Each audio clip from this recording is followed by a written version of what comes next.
This is what our yard looked like when we moved in. New construction, blank slate, you have to do it all, and we did it all. We spent a lot of money on landscaping.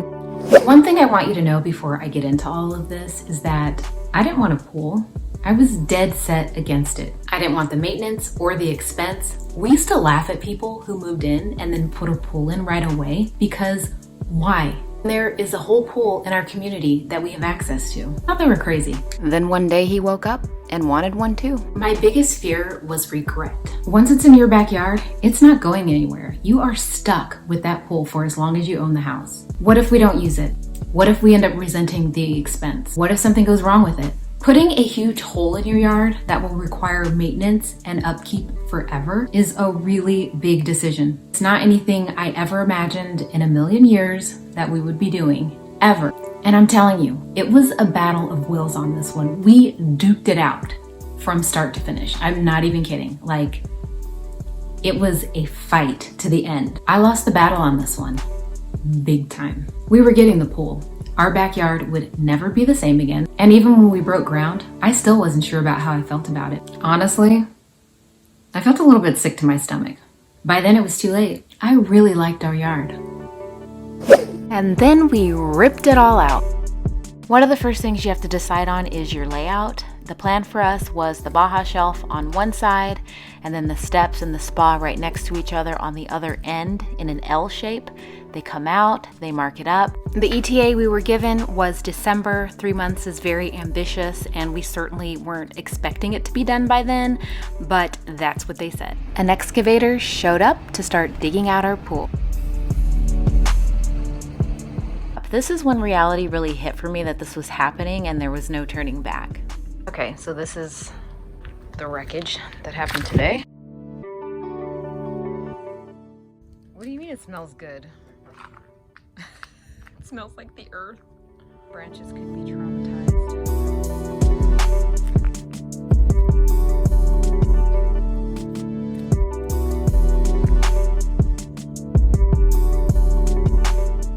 Complete mess. Complete and utter chaos that will not end anytime soon. All thanks to him. Looking all innocent over there.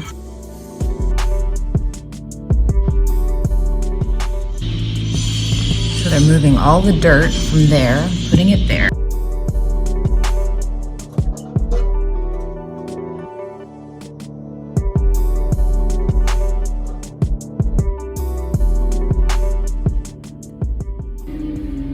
And they're dumping all of the dirt from the back into this truck.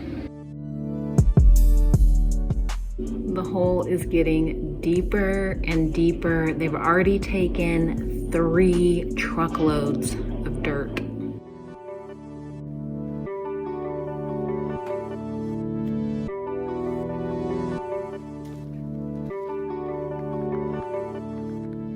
I distinctly remember this day because I had a lot of wine the night before at happy hour with the girls. I wake up Saturday morning with a headache to jackhammering. Loud. Talk about the consequences of your own actions. They hit a really big boulder and had to jackhammer away at it to break it up and get it out of there. This is what it looked like after 3 days of work. They just dig and dig and dig and dig until they finally reach the depth and shape of your pool, which would be 3 feet to 6 feet at the deepest end. And then it took, I think, 1 more day to finish it off and get it looking like this.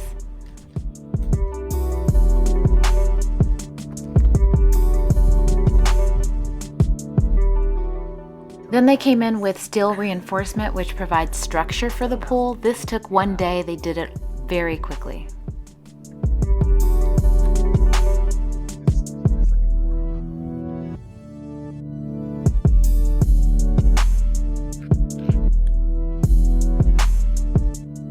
A few days after that, they came out to work on adding the plumbing and electrical, and then they covered everything up because we were expecting rain.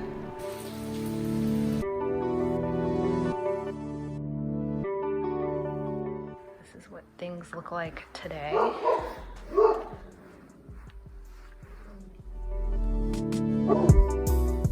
Jets. for the stairs. That's what those two things are. Then that gray tube, it's a light. So that's a light there. There's a light over there. The other gray tube is on this side. And the things around it, the tubes, those are our jets. This is for the Baja shelf, so that's a light. So today's concrete day. It's going to start looking a little bit more like a pool. They showed up just before 7:30 today. This is gunite, which is a type of concrete that's a little bit harder and longer lasting. The only other options if you don't do concrete are fiberglass, which is like a preformed pool that you stick in the ground, or vinyl, which is a material that you line the ground with and use aluminum to build up the sides with. We didn't even consider those options. I honestly don't even know if our pool company does anything else but concrete. Concrete itself can last a lifetime, but the difference is choosing plaster or PebbleTech for the surface. PebbleTech will last the longest, but regardless, at some point the pool will need to be resurfaced and it will cost money. I don't even want to think about that right now. The whole process was quite fascinating to watch. I had no idea how any of this was done before. Now it really looks like a pool, and you can see the shape that our pool will actually have. One of my first thoughts was that it looked huge. It seemed really big. I was worried that it was too big. I was actually still really in denial about us getting a pool at this point, so I wasn't quite sure how I felt about it. And this has to be watered 3 times a day, the concrete, so that it doesn't dry out. And it's 3 times a day for 5 days. If it dries out, it cracks, and you do not want that to happen. Finally, it looks like an actual pool, jacuzzi, stairs, and over there on the other side is the Baja shelf. This is about the time we started to get really serious about deciding on our design finishes, but I would have started a little bit sooner if I had it to do over again, because it was really hard. Later on that month, they came out and dug some trenches and laid even more pipe for electrical, plumbing, and pool equipment purposes. What is that? About a week later, this went up. They had to close all the piping. This has to do with the pool equipment. So that... And then they added even more piping. So the equipment has to go over there. So they came in and did all this. Okay. Let's talk design. This is where it gets really fun, but also kind of stressful. When you build a pool, there are 4 main design elements that you need to decide on. You pick your waterline tile, your coping, your decking, and your watercolor. The combination of all of those items is what's going to decide the overall look of your pool. Will it be traditional, modern, Spanish, Mediterranean? It's very important, and we basically have no idea what we're doing. What we did to start is go check out our neighbors' pools. We spent a day taking a really critical look at their design choices and picking their brains because they've already been through the process. We learned a lot. Coping is the material that edges the pool all the way around, and then decking is the rest of the surface that surrounds your pool. The decking and the coping can be the same. What is it called? JK's Booty Green. We started out really wanting travertine for the decking and for the coping. But when we started looking at it, it just seemed too slippery. And then we also realized that it requires maintenance because it's porous. You have to seal it to prevent staining. Once we started looking at the porcelain decking, we really liked it. It's better than concrete because it won't discolor, and the surface maintains a good temperature so it doesn't get super hot the way concrete or stone would. We also liked that it was much less slippery than stone, and it was cheaper. Waterline tile is what is visible just above your waterline all around your pool. You want it to look nice, of course, but it's also there to protect the pool surface from chemicals in the water, heat, algae, and calcification that will build up in the pool along the waterline. Glass tiles are so pretty the way they sparkle and shine, but we were worried about them popping off, and they are one of the more expensive options. Porcelain is more economical and easy to keep clean, and when looking at the color, we were also thinking about how bad it might look with water spots. We also had a back wall surface to decide on. All I know for sure is that I wanted a stone textured look for that, so you can definitely tell the difference between natural and artificial stone, but I still like the look of the porcelain, and since it's a lot easier to maintain and less expensive, we decided to not go with any natural stone. I wanted a sample to take home of every option we were considering so we could see it in our yard and in the sun and in the shade. We weren't the kind of couple to go into a store and then decide in one day. There was a lot of back and forth. We would go to the store, get samples, take those home, consider them, take them back, and then get more and then go to different stores. Samples aren't always available, but MPT Tile was great about letting us bring home floor samples as long as we promised to bring them back. The first thing we decided on is the Para Tile porcelain paver in silver for our decking and coping. It has a travertine look. We'd build everything else around that. We also decided on large format tile for the waterline tile because the larger the tile, less grout, that's less cleaning of grout. It was a really, really tough decision. You only get one chance at this and we wanted to get it right. I don't like it. I don't know why. It just looks like it doesn't match. And maybe it's fine. But just go like this. I think it's too bright. It just seems too white, and then the other thing seems too gray, like they don't go together. So I don't like them right next to each other, but when there's something in between, like the gray, like the two squares, then I like them all together. It's my favorite combination. At this point, I still really liked this for the waterline tile, but I wanted a different option for the back wall.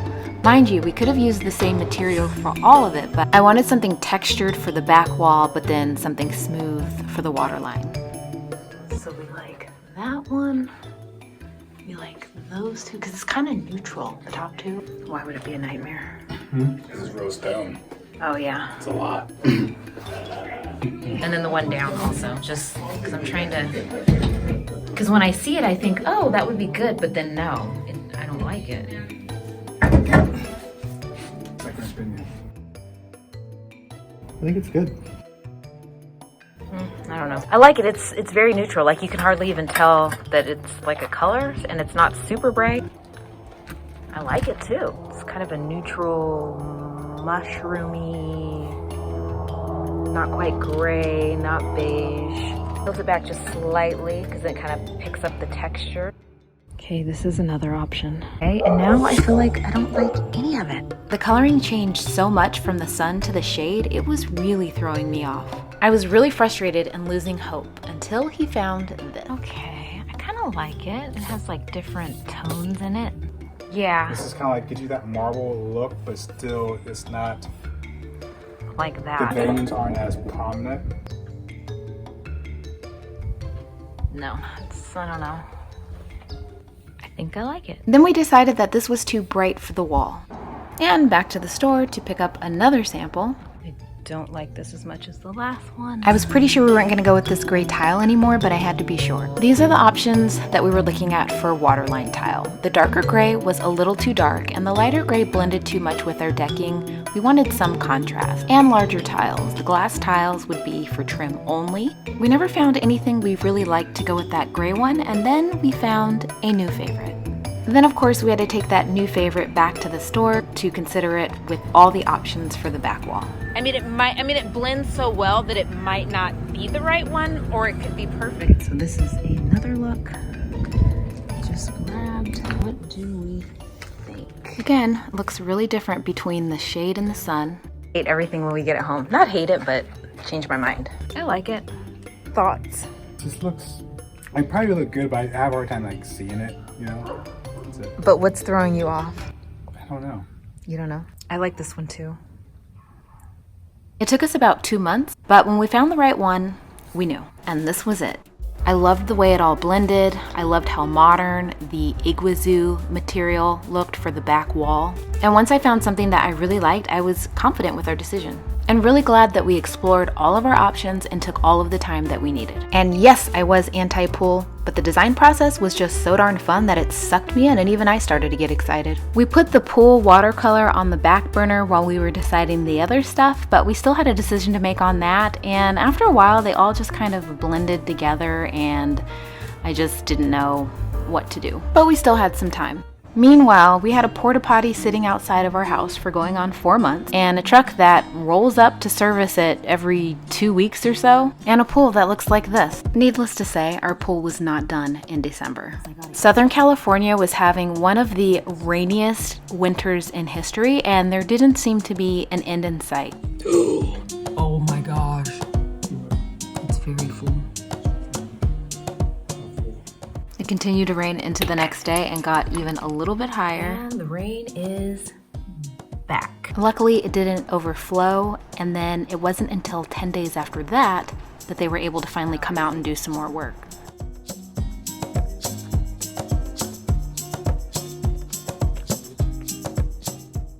They had to drain the pool, which took about 5.5 hours, and they also did some more work with the gas and electrical.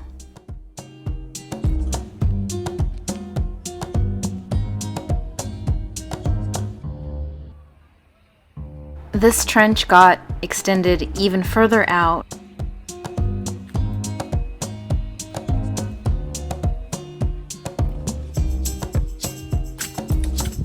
This is the stuff they did today. More pipes under the ground. Electric. Gas and electric. Oh my goodness. You know, I forgot we had concrete under here. We have concrete, you just can't see it. This is where we were at the end of January, 4 months into our pool build. The original ETA was December, but largely due to rain, we had no new ETA and no idea how much longer this would take.